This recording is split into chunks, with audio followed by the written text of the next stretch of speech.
Okay, people, it is that time of the evening, and Sunil Menon and I are back with, I believe, is now episode 4 or episode I can't count anymore because there have been so many. But this is so exciting because we've had so much wonderful feedback from you guys about what we've been talking about. And today while we keep gender at the center of everything, given that it's Pride Month, we're actually going to be talking about activism, whether it is a cause or a claim. Now, this is a huge topic. Activism wasn't even a word, at least while I was, and I don't want to say while I was growing up because I'm still growing up, but, when we were in school and stuff, activism wasn't really a thing. It was stuff that people did on the fringes. And now, because of social media, there are a lot of people whose good work is coming out as activists. And of course, there are a lot of people who claim to be activists. Well, we're not sure how much work is getting done. But you know what? I'm not going to give too much away because Sunil and I have a lot to chat about. And he is the original activist. So, hey, let me say hi to a few of you. Sharat, hi, nice to see you. Yes, guys, I dressed up pretty much just for you, given that we are still in lockdown and pajamas are usually the way to go. Praveen, good to see you. It is a pleasure, as always. I'm just waiting for more of you to join before I get Sunil here. Now, let me tell you something about Sunil, okay? I won't say I'm the social media queen, but let's just say I know a little bit more about social media than he does. So he's like backseat driving me. He's like, oh, let's start at this time or let's start early or whatever. And I'm just like, oh, don't tell me what to do. I will get you on a line when it's the right time. But I'm just waiting for a few more of you to join us because the topic of today, thank you, Prashant, so good to see you. We're just letting everyone know that we're live. Hi, Farouk, good to see you. Just wanted to let you guys know kind of how Sunil and I tend to roll. Farouk, I'm sorry, I can't take you live right now because I have a guest joining me, which is Sunil Menon, and for those of you who have been following my page for some time know that him and I have been actively having a conversation quite a few times over the past couple of months. So I'm doing well. Ratnam, doing well. Good to see you. I'm so glad. It's been a while because I've had quite a few followers. I've had a huge burst actually, and very grateful to my Insta family for showing support. So had quite a few of you guys been following me lately. So this is probably your first live with me. And with that, I'm going to go ahead and get Sunil on the call. Thank you, Pragi. Good to see you. Let us go ahead and invite our guest of honor. His wonderful followers will also know that we are live. Arun, good to see you. Hey! So I was having a cup of tea while you... Were you getting your throat cleared up for like all of the fireworks that we have planned for today? And Pride Month, I get my Pride t-shirt on. This is the colors of the rainbow. It just happened. I picked it up in a thrift store, like a roadside shop in Thrissur. And it was it's 110 rupees. I picked up 3 of them. Oh my God, you look like $1 million, let me tell you. And I'm so excited that you and I are having this conversation, not just today, this month. It's such very a good important. Time. Yeah, I'm glad we're doing this because this topic is so relevant, and especially at this month, so it just had to happen, I guess. It just had to happen. And you know me, I've always been, your biggest supporter and the one who exponentially spreads your message far and wide. So even today when I was taking a class with our common friend, Mr. Manik, as you know, so he was taking a statistics class for me. And I was telling him how much work you've done since the 80s and, how you really are the true activist representative of what happens on the ground. And there are quite a few people who, let's just say, claim to be activists and really haven't seen a lot of the situations as they are on the ground. I mean, it's easy to read syndicated news, and now due to social media, we all kind of know what's going on, but very few of us have seen it, felt it, and actually done the work for it. So with that, I will hand it over to you now. It's all yours. Just to start off, like, by saying that social media is so much a boon and a bane in so many ways. I mean, today I will not be able to talk about my work so effortlessly and articulately, especially with someone as engaging as you are, so that people get to know what is happening on the grassroots level, on the ground level. And so it really helps. At the same time, what we're seeing, when you said it's also a claim, this is something that has been disturbing for us, because I've seen, I mean, over the past 20, 25, 30 years that we've been working, you suddenly see this burst of activity online, and you see a lot of people claiming to have done so many things. And then for somebody who's been around for 30 years, I've never seen these people ever, never heard of them, never seen them. Suddenly they're all over the press is writing about them. And that's disturbing, because, they write about us also. They write really well. They're very supportive. Media in China has been extremely supportive about LGBT. But I only wish that there was some groundwork, some, credibility check that has to go on before, you go to the press and print whatever you want to print and say what you want to say, Just because somebody is there making good press for you doesn't necessarily mean that they are credible or valid, what they have to say.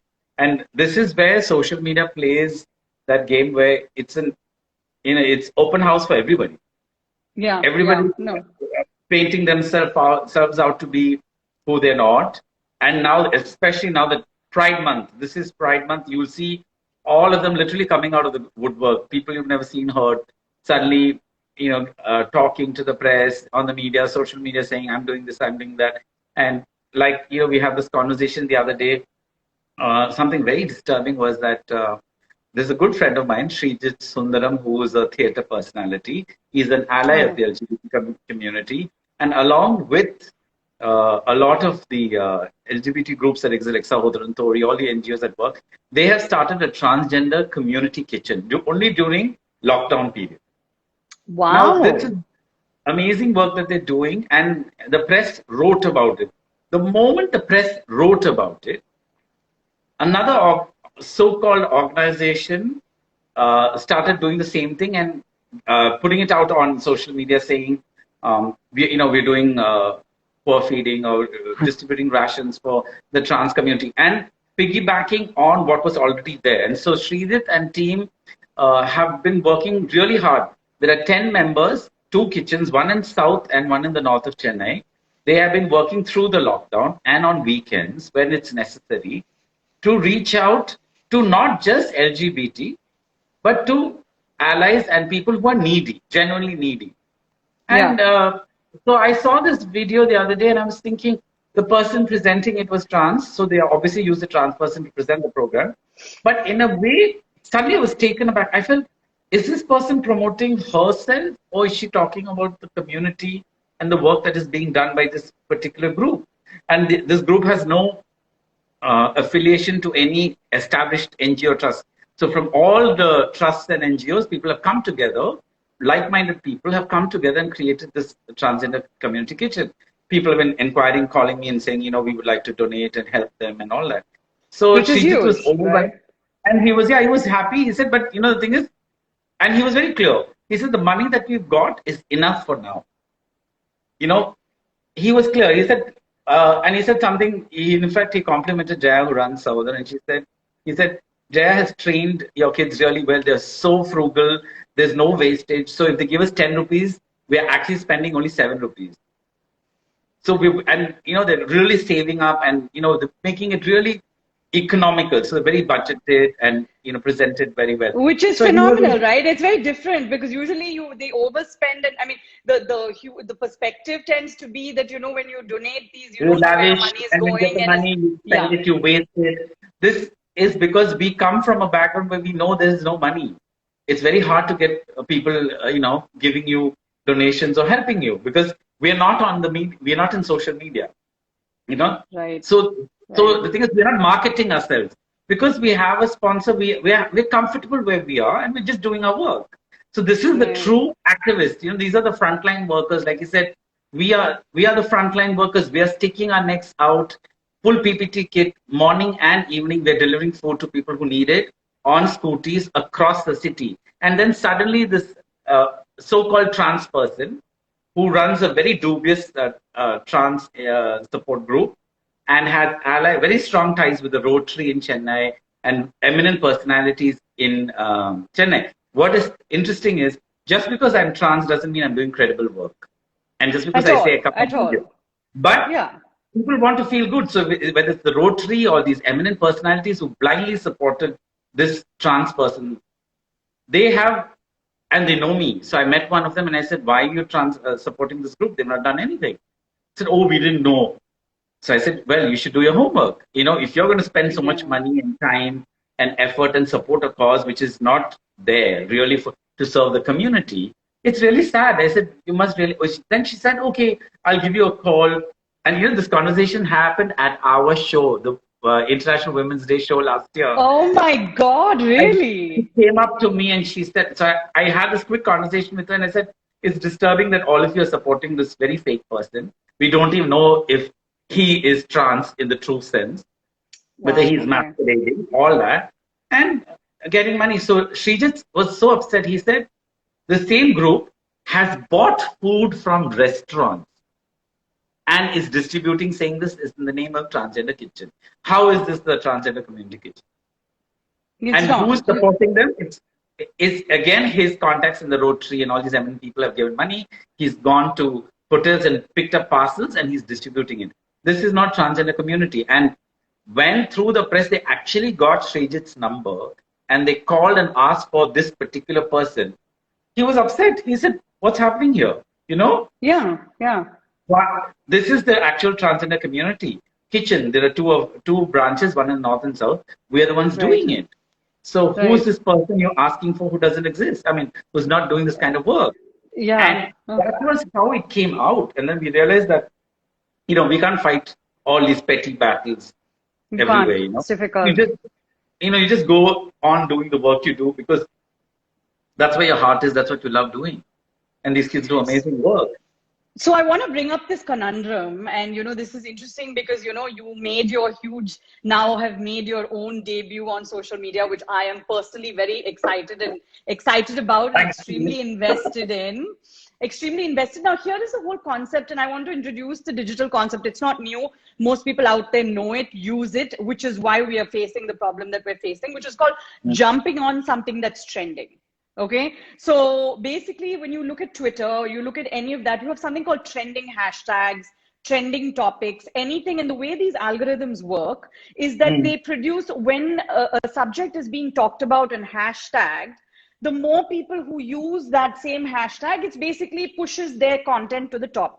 So it is a pure digital strategy. Now tomorrow, and there are two, it's a double-edged sword. So one is the fact that a human being knows this strategy and I say, okay, I want to become famous. Sunil is doing work. He's getting covered. Hashtag Sahodram is basically trending right now. Now I could be saying Anjali Rajgopal photograph, and then I could follow that up with hashtag Sahodran, okay, in my caption, and it will get picked up because there is absolutely no checks and balances to it. So, I mean, many people on this call may actually already know this, but if you didn't know, I just wanted to let you know that this actually does happen. So what people do is they look at trending hashtags and just add that to the set of hashtags that they add. It may not even be connected to the content that they're putting out there. Exactly. And it can be used. So that is number one, an issue. The second issue is, now that you have so many social media agencies and digital agencies and now freelancers. Now, okay, even leave agencies, they're slightly expensive. Freelancers, they tend to be a lot cheaper and they do the work, as a one-person kind of job for, say, a so-called personality. Okay. Now, people are using what you call bots. Okay, so these are actually not handles. Okay, these are not human beings. These are actually bots that are named, have these dubious names, but are also Instagram handles that are programmed to follow. And it looks like you have a very high followership. I will share with you a very scary statistic which has come out. This is not news at all. This is slightly old. Taylor Swift's followership, for example, has been exposed or known to be 40% bots and 60% actual people. My God. Okay, so we're looking at, so we're looking at a percentage of somebody who has, say, 50 million, 60 million followers, 40% of them are bots. So this is what you can actually do if you pay or if you hire somebody who knows the system. Because now what has happened is, because Facebook and all of the social media platforms and all that are monetizing, if you understand the system and the algorithm, you can game it. Okay, and it is actually not wrong or illegal or anything like that. It's just a strategy. It's digital. It's a business, right? So the whole concept of organic content, which started off a few years ago as being something that, people, somebody had a large Facebook following because they were that good, not just because they were rich and could pay somebody to, get a bunch of trending hashtags to work for them. This in fact has, like, to loop back to what you started off with, has added to the boon and the bane. So now if you go to YouTube, for example, and try to find out, how do I become popular on Instagram? There are a million videos that will actually teach you how to do that. Okay, and you just have to, and if you're a jobless, sorry to use this word loosely, but if you're a jobless person, someone who doesn't have like an actual job, or actually somebody who doesn't go out there and does the work, say you spend 24 hours feeding someone, this person could technically spend 24 hours consuming this YouTube content, which teaches them how to be famous online and claim that they are this, and this, with a few of the right pictures. So I wanted to come back to you and ask you what you think about this. And see that this is the new age. This is new gen. This is how they work. I can't say anything about it because I'm from a generation where we didn't have social media. We actually worked and showed results for it. Okay, that is as simple as that. So for me, it's hurtful to see people sitting and espousing stuff from their very secure confines, comfortable, and talking about issues that are really deep, emotional, scarring, traumatic, and with absolutely no reality check. I don't think they've ever come close to any of these situations, Correct. But Correct. they are talking about it in a very real way. And so I said, see, if it works to some extent, I'm okay with it. Somebody's going to talk about it. Like in Kerala, the situation was at one point, whenever there was a press conference, there'd be 5 people who would come and sit in front and talk. That was it. Okay. Rest of the day, you won't see them. If there was an issue, the press would call them because these are the only 5 people who would show their faces and talk. But they were not hands-on activists. So for me, then it became, okay, so you're an activist in which realm? On media, you're an activist because you're there just talking. So there's one person who goes to all these colleges and talks. So it's an activist in a way because she's sensitizing college students. But she's the only one who gets called because she's the only one they know. Yeah. I mean, No, it's sort of very cyclical also. No? Yeah, so it doesn't mean that she's the only one who's qualified to talk and the only one who's experienced enough to talk. There are people who are a lot more experienced and more to offer than her. But she was smart. She spoke really well. She was articulate. And it was in the vernacular, so it was easy. She was, and effusive when she was going all over the place. And I was wondering, I asked the other trans girls, I said, isn't there anybody else who can talk? Why is it always her? Because the same thing happened to me earlier on when I started Sahodran and there was no social media. So anytime somebody wanted to talk about LGBT, they'd call me and my photo will come out. And at one point I was thinking, everyone asked me, are you the only LGBT person in Chennai? This is in the 90s. There was nobody there at that time. Right. Now everybody's out. Thanks to the law being read down and things changing in the country. Everybody's out there brandishing their sexuality and waving a flag, which is fine. I'm so happy for them. I'm really happy because this is what we fought for. This is what we wanted to come to. This is a journey we wanted to go through, and reach this space where from now on it's a lot more easier to work out what are the issues that you need to be addressed. But we still have a long way to go, you know. So I was watching this interview with Hailey Sahar from Pose, and you know they were asking, as a trans person, are you happy with what the media is doing now with the trans lives? She said, Yeah. I'm happy in the direction in which it is going, and we've only just started, which is so true. It just it was absolutely reflective of what is happening in India also. We are appreciative and extremely happy of the direction that media and social media is taking in the journey to showcase and highlight issues of LGBT. We're very happy, but it's just like they said, like she said, it's just the beginning. It's a long journey, and there's a lot more to be done. And the question is why I wanted to flag this whole issue about activism. When I talk about activism, there are people who will write well, speak well, and you'll see them online all the time. But are they the ones who are out there fighting and lobbying with the game changers, with the lawmakers, with the government officials? No, you'll not see them there. But the actual foot soldiers, the frontliners, the ones who are out there engaging in conversation and dialogue with the government, non-government organizations that can make the change, they're unsung, they're unheard. And this is my problem. So no, first, I completely agree with you. So if you're an activist sitting at home and you can use that vehicle and your position to promote a cause, I'm fine for it. But please acknowledge who you are and what you've done and where you come from. If not, at least give credit to people who've done the groundwork for you. The whole foundation, the whole work that has been done. I'm only talking about Tamil Nadu. I'm not talking about any other state. Because that's where I work. Completely agree. In the sense, I wanted to sort of jog you, because activist itself is a very heavy word, isn't it? Like, absolutely. What is, can we define that? Because, like, I don't know, is it that people don't understand the meaning of it, or is it that ki kuch bhi dal diya? I'm an activist. That's the thing. Activist is like active, like they use the word active. I'm active. Are you active on social media? So I'm an activist. So I don't know what they understand the word. It's a very big concern. Like, in fact, when once when you and I chatted and you had called me an activist, I had said, no, Sunil, I am only an advocate.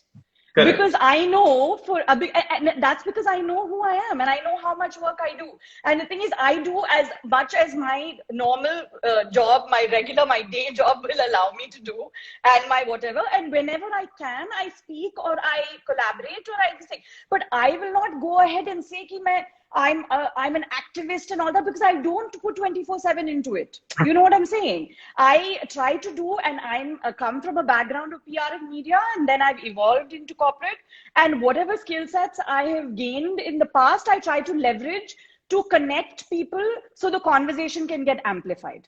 That Absolutely. Is ultimately my role, and I will never be the one to be like, oh, I'm an activist. The activist is even I find it hard to use the word activist.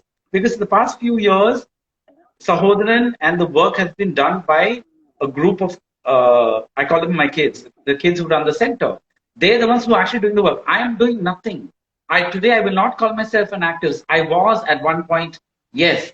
Now I'm not. No, you really, I would say you are. I mean, it's just you really, you've really done. I mean, to this day, and I'm sorry to disagree respectfully, is because, today Manik, and I mention him because he was talking about a documentary, which was done, if I'm not mistaken, by a British person back in the 90s, where apparently you were featured, and a very, obviously you were still young, of course, but a very young version of you. And this was the railway tracks, if I'm not mistaken. It was shot in a few. Could you tell me a little bit about that? Because I wanted to bring it up as a bit of a surprise. I didn't want to tell you that I heard this. That team came from the US. It was funded by Al Gore, the then vice president. Oh my God, really? It was Al Gore's team.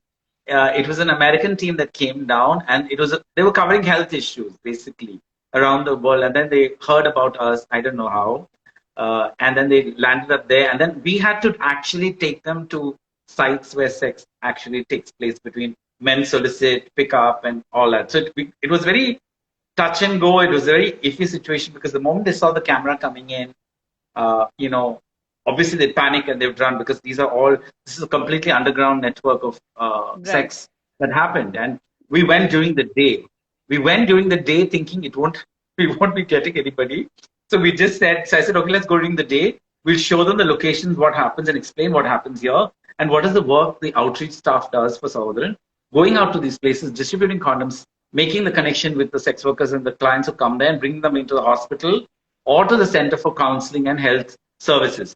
So in a nutshell, that's what we were doing at that point. And it was imperative that these hotspots across the city, that we constantly monitored them, because at that point in the 90s, HIV was not an issue. It was not yet relevant and it was not in the narrative at all with the LGBT community. So it was very important for us to go out there, stick our necks out and say, listen, we are all at risk. This is the deadly disease and we need to protect ourselves.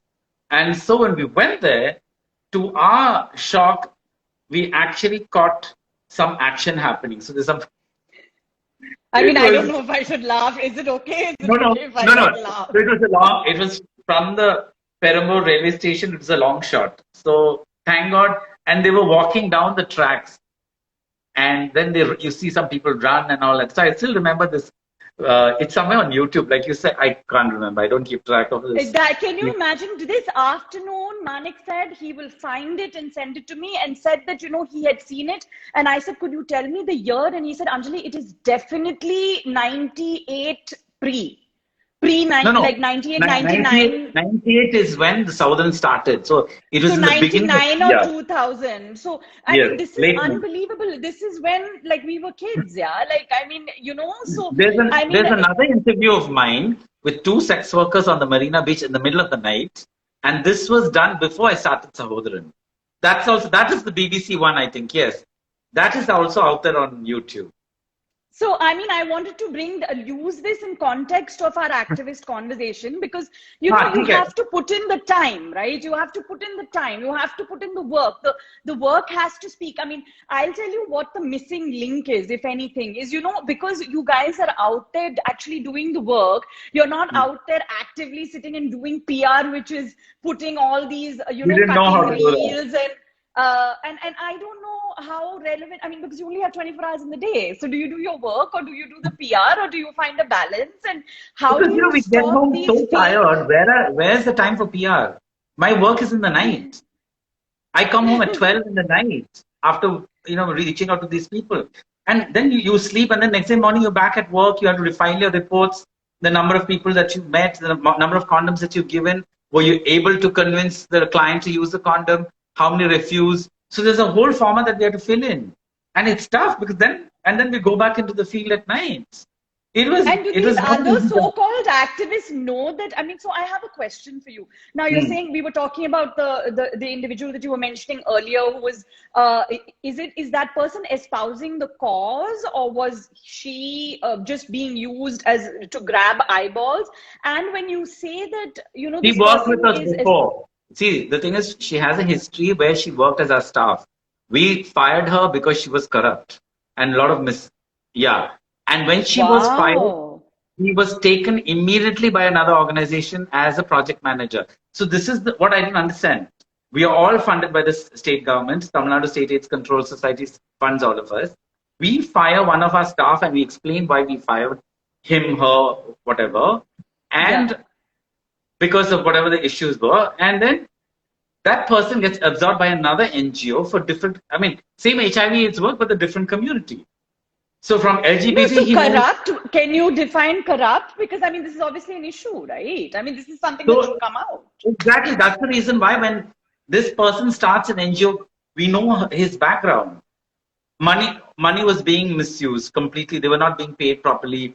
He was physically and sexually abusive of staff in the center. Everyone was scared of him.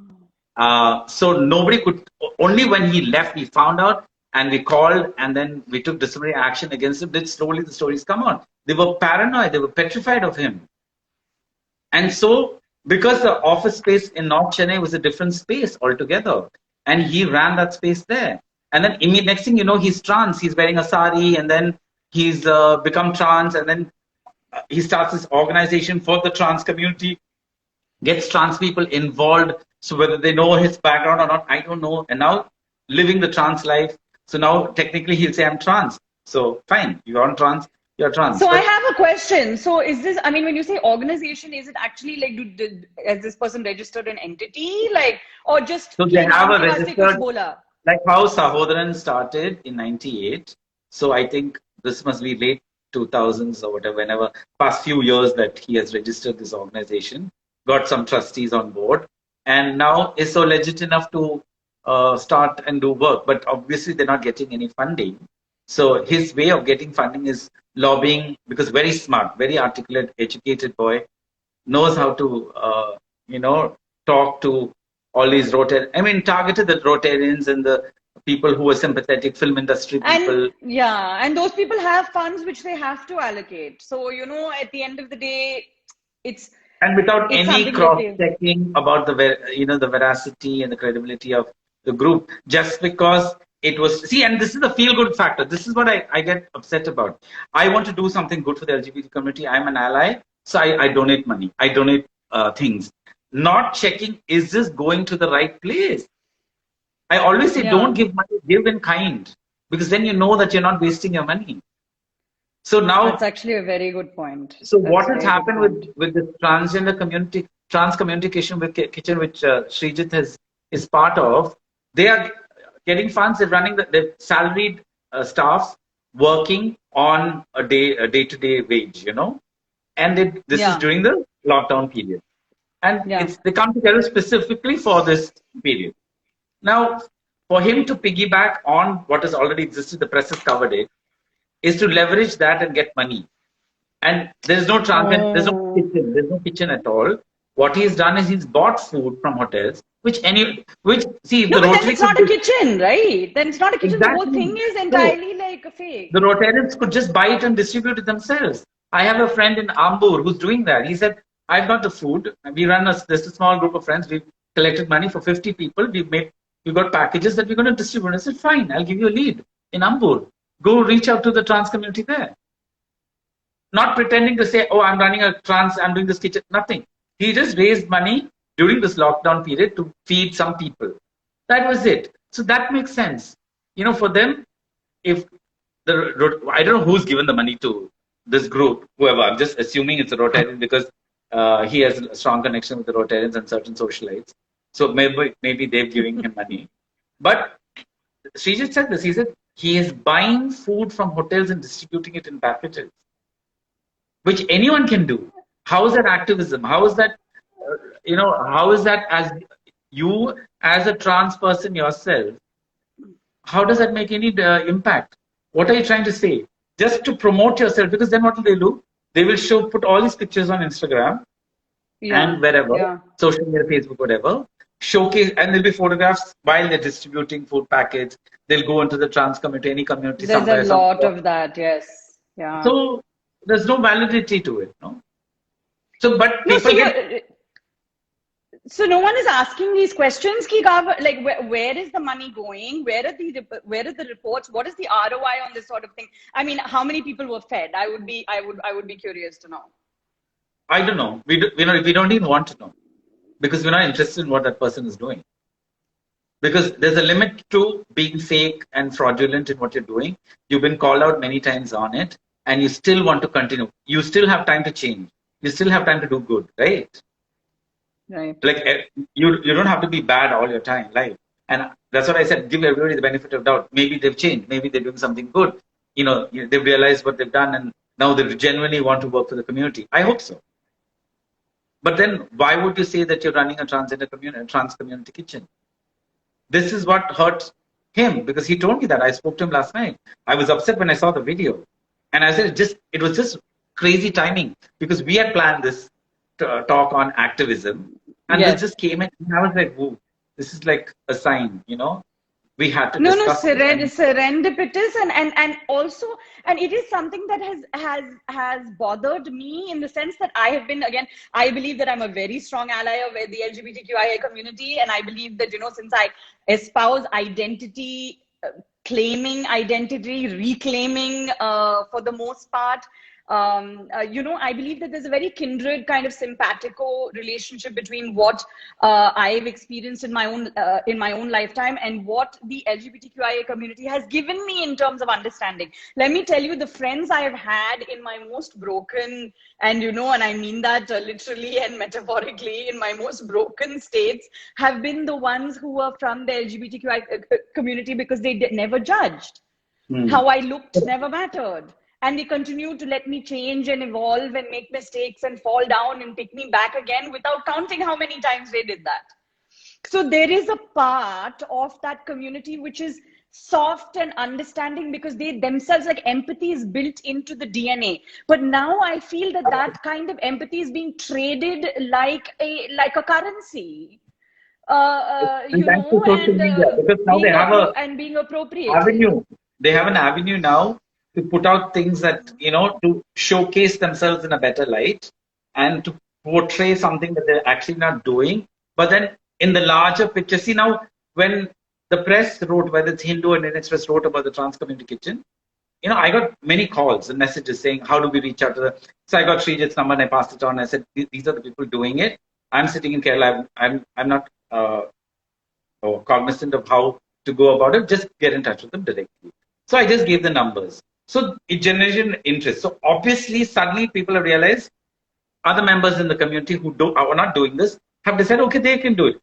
You're free to do it. By all means, the more the merrier. You can take areas, you can go to other community members who are not being served, because the trans community lives across the city. We are only reaching out to 2 small pockets. You can still work with other people genuinely. So yes, we are happy that we've inspired other groups to do similar work, but the fact is, don't claim it as yours. That is something, that sense of gratitude, that acknowledgement is really missing from this generation, because the generation that I work with, I still work in touch with a lot of my trans friends who come from my generation, who till date, are as down to earth, as simple, and not interested in media, not interested in getting all the attention, because they want to work. But now all and of us... And I do think that's missing. I think that's missing in this generation very much, I'm sorry to say. Everybody, they just want the fame. Food generation, simple. Everything is instant. Like instant gratification, instant fame, instant money, instant, wealth, instant everything. There's no putting the hard work for it. There's, like you said, where is the groundwork? What have you done to reach where you are and say, okay, this is what I'm doing? And I'm seeing that. So I can only talk about Tamil Nadu, and to some extent, my experiences in Kerala, what I've observed, So, and another thing that came up was, I remember when they were selecting one person from the LGBT community from Kerala to represent Kerala and go for a conference or whatever. So they picked up the person who could speak English and who was articulate, educated, whatever. So I said, is that your criterion for picking up somebody to represent a state which is literate? Yes, literate because they can speak and write in Malayalam. Your literacy is English. That is not literacy. Literacy means you can read and write. Why are you undermining the capacity for the vernacular, right? And if you are going to judge and select on that, I said that's extremely wrong. What you are doing is you're undermining all the hard work put in. Just because I come in with my PhD or my master's in sociology and I speak really well and I can say all the right things, I can just go online, read and see what's being done and say, hey, exactly. It's all syndicated information. This is what's happening in Kerala. This is what's happening and this is what's happening, and give a picture and talk really well. But what is my credibility? What gives me the credibility to stand there and speak as an activist, as somebody who has been part of the movement, right? Correct. That is my issue. So an activist, for me, why I say that I don't see myself as an activist anymore. I was very active. I was part of the process initially. Now I've handed it over to the next generation. Coming generations have to take up the work and continue in a different, in a more specific manner. So the work will continue. People call me an activist, and I will say, yes, I was. Now, in the past few years, actively, I'm inactive. So I would say I am now like an armchair activist. So No, but comfortability I and all have that. never, but I'll be honest, I've never seen you turn down an opportunity or the sort of ability to serve. You know what I'm saying? I even asked you yesterday, and I had mentioned that, I have a colleague, incoming friend slash colleague at Wharton who has started a mental health, what you call non-profit 5 years ago, but exactly the same problem that you were mentioning, that they've built a website, a system, an app. They have done all the work, but the PR is missing. So, Mm. and so have not, been covered or sung as they should have. And when I mentioned it to you, the first thing you said was, please connect her and let's see if there's anything we can do together. And this I don't see. Trust me, I mean, because I stand on the sort of the crosshairs of PR and work and corporate, and you know what I'm saying. So I see a lot of people, and I see a lot of people who say, in fact, I see more people who say they do stuff than actually do stuff, which is why I completely admire the fact that you always stand up and say, yes, I will. No, because I've I remember never. when I grew up, I was all alone. Being the single gay man in Chennai without any support, no support group, nothing, no media, no one to turn to. It was a scary place to be in. And I just so I understand when people are coming up and growing in their truths that they need support. And if I have nothing to lose. I have nothing to lose by just being there for them and guiding them. It's a blessing for me. That's how I see it. It's a blessing that's come to me and I take it gladly. So if I have to be there till I die, I'll be doing this. That's the way I am. Because it's I not like love I'm saying you I'm so a saint much. or whatever. It's just that I know what it is because I come from an extremely disenfranchised community, extremely vulnerable, but I come from a privileged background. So where my issues were mitigated by the fact that I had some certain protections in place, safeguards in place that I was not as exposed to what my fellow LGBT people were going through. So, and that is the reason why I said, since I come from a position of privilege, I want to use it where I can be of help to other people. And I think that's the spirit of an activist because you come with a selfless attitude where you want to help and you want to see change. I think activist is somebody who wants to see change, who wants to make a change for the better. And that is a true activist where you have to show some material for it. Some substance has to be there for you to reach to that level where you say, I'm an activist. I would always call myself a social worker. I never use the word activist for the longest time. It's the press and everyone's branding me this. I would say I'm a social worker. I would say fashion director / social worker, anthropologist, whatever. I'll say all that. But for me to say activist, like you said, it's a loaded word. How to dissect the word activism for me from a personal space, looking at the near 30 years that I've spent, it's very different now. The whole dynamics, everything has changed. So I think a lot of people feel comfortable that in the confines and safety of their spaces that they live in, they can still reach out to people and be there. So everyone has a mobile phone. So if you're going through a Yeah. trauma and a crisis, like Jaya would physically go, even now, the Sahodaran team has a crisis management line where the team will Okay. go immediately physically to the house of that person to see how they can mitigate the issue. It's happening Really? even that Wow. for me is activism. So the first interview that you saw, if you go onto my Earth and Soul YouTube channel, the first interview is of Yeah. this lady called Sabita, true activist, somebody who's been through it all, done amazing, and still doing amazing work. The second one that I've just uploaded is Katrina's. It's in a different, lighter way. And you can see the difference, generational difference. She's fun, she's happy, she has not faced the stuff that Sabita's gone through. Right. And And the there's a heaviness is contrast. not there. The heaviness is not, and she's smiling, and she's full of joie de vivre, and when she's talking, there are times when she gets serious and she will talk, but even then, there's an overwhelming sense of freeness in her. But in Sabita's interview, you see a stoicness. There's a strength in her character. She's solid. You can see that. And people have commented on that. That's the first thing that struck me about her. There was integrity.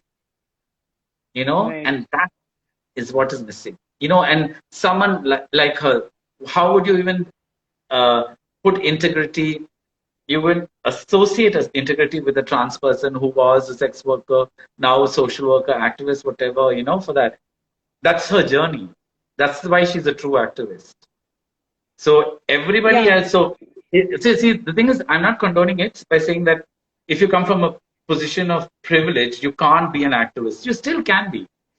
But I feel you have to put in those hours. You need to engage. You need to be there. And the touch with grassroots communities is not there. So when I was engaging media in policy making in Delhi, when we used to meet from all over the country, NGOs used to get together and talk to the policy makers. They had no clue what reality life was for the trans community. And they would come up with these harebrained ideas. And at one point, the budgets were ridiculous. At one point, all the NGOs were young. They didn't have the voice to speak out. And they would all keep quiet at the table. And I would be the one just having this vocal outburst saying, I'm sorry, I do not agree to what you're saying. Because the person sitting in a government office, how can that individual know what is required? Correct. As simple as that. I said, this is the reality check. And that's the reason why we are here at the table, to talk to you and discuss and say, this is what we need. These are the requirements. These are not even demands. These are basic requirements.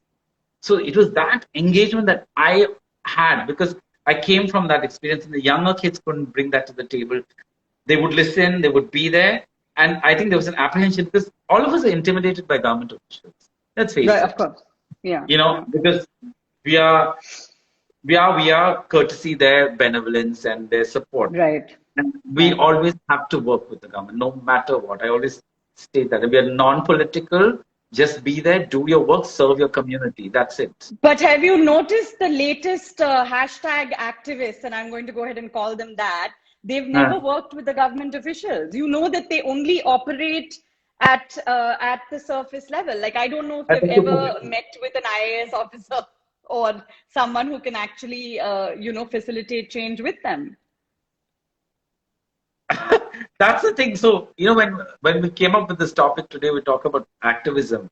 You break it down. What is activism? So each person has its own interpretation and believes this is activism. I'm not saying that I am the know-all, be-all of the word activism. I don't know. I don't even pretend to know what it means. It was an identity, like you said, thrust onto me, because I saw myself as a social worker, someone who wanted to assist, help, facilitate a change, and improve the life quality of a disenfranchised community. That's as simple as that. That's the way I saw it as. That I was a social worker. And yes, I've presented papers like, abroad and done that. So that was more on a research angle. So all this put together, yes, when somebody says I'm an activist, I can say, at some point, yes, I can agree to it. But for me, it's still a very loaded word. So it is. I think the most difficulty, and I wanted to insert this here, what I have the most difficulty with is because I do straddle the corporate side of things. So we there's a very well-known marketing term, which you may have heard of before, but which is also called hashtag WIIFM. Okay. Have you heard what that is? Have you heard of WIIFM? Okay. That means what's in it for me. Okay. Oh. Yes. So at the table, at the negotiating table, when there's, and we are talking about pure profitable collaborations between entities, this is this is something, it's a very, especially when people want to collaborate, when money is not exchanged and it's a barter, like you do, I do, like, we come together and collaborate. I understand the WIIFM has to be there on both sides. But when it comes to activism, you cannot have a WIIFM. And that's Exactly. what I have the biggest difficulty with. Whatever I'm seeing, there is a hardcore WIIFM factor sort of in the DNA of these so-called activists, and my mind is blown, and I'm just like, you know what? I recognize this because I work in the corporate sector where this is done for money. And you're trying to do exactly the same thing, but pretending like it's something else. And I'm just like, don't teach your father The how end of the day, to, it's money. As simple as that. It's very clear. End of the day, it's money. It pays your bills. You need to survive. So if you come from a very disempowered background, then the money makes sense. You really need the money. You need to, But keep I'm going. just saying that equity. I'm just, the reason is I'm equating money to equity here because I'm just saying ultimately it becomes your equity gives you the opportunity to earn more money, right? Hmm. So so looping back to the beginning of the conversation, talking about this individual who so-called is fronting this kitchen or whatever. My question is, are they doing it as activists? Or is this person doing it just to get famous and add more equity to their media portfolio, which will eventually Absolutely. This is help just them earn more publicity money? stunt. Then It's a what's publicity the whole stunt bloody point? because for this individual, this so-called trans individual, it is increasing, like you said, visibility. It promotes self-promotion. So their NGO gets money, gets visibility, and so there's a sense of competition because the other groups across the city are doing a lot of amazing work, credible work, and the government knows that.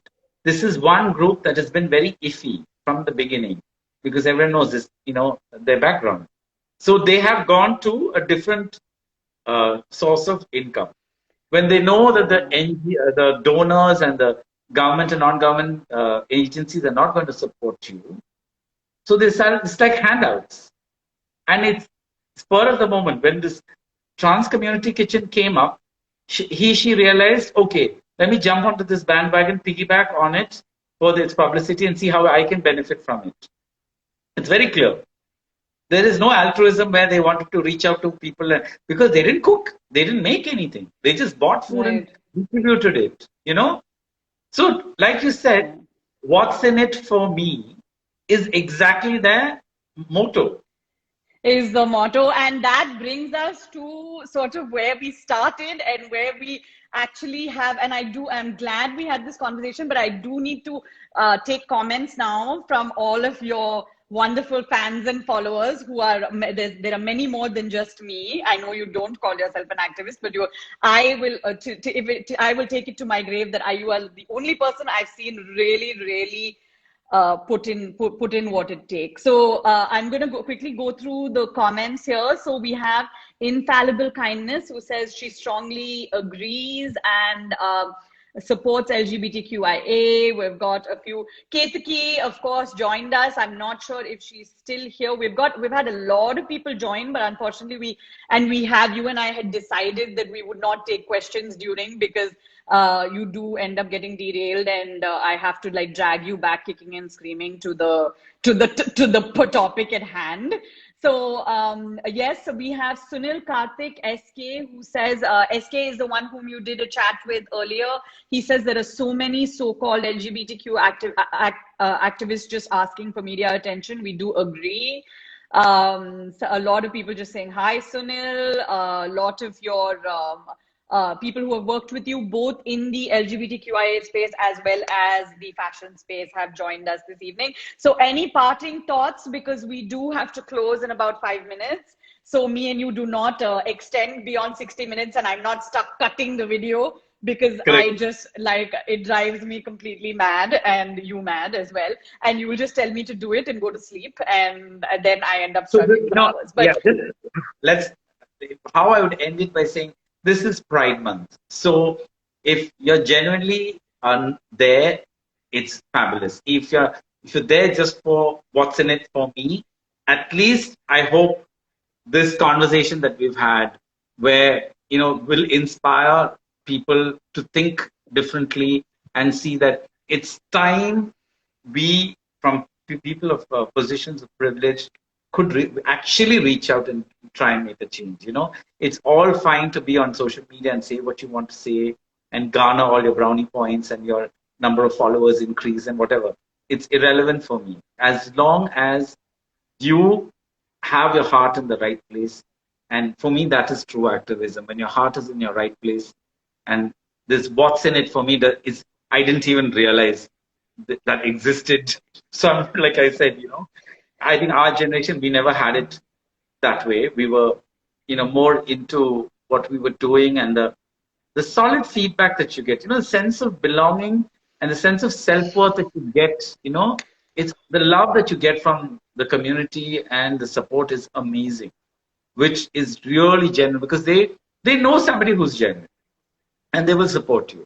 And that's the thing. So these activists can pretend to be doing, and it's not just LGBT, it can be any sphere of activism. Yeah. No, of course. But Whatever. LGBT is the one that gets the most traction, let me tell you.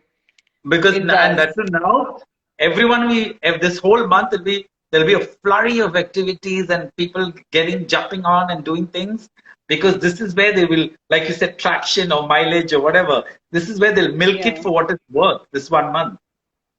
Yeah. And that's the sad part, in the sense, I don't want the general public and our allies to feel here's a bunch of guys who are in it just for the moment, and and everyone's self-serving and self-promotion.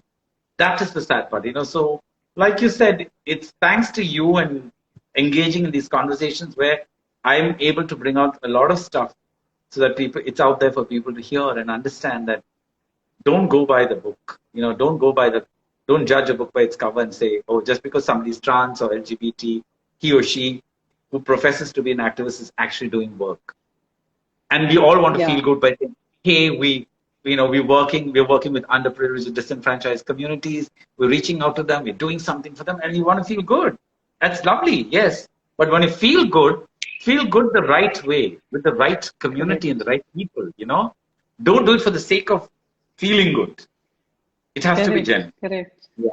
I completely agree, and I thank you for spending the evening with me. As always, this is officially our episode 4, and it will not be our last.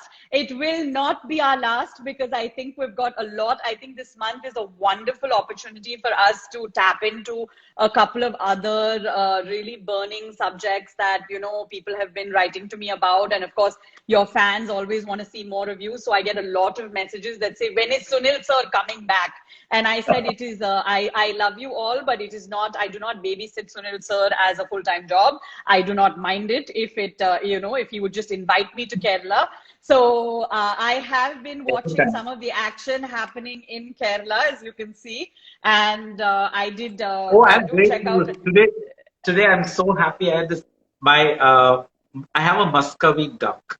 I have a hatchling now today. Okay. So there was a clutch of eggs, of 4 eggs that we kept aside for her to sit on and brood and hatch, and I was very disappointed. I was depressed the other day because 1 egg hatched and the chick didn't survive.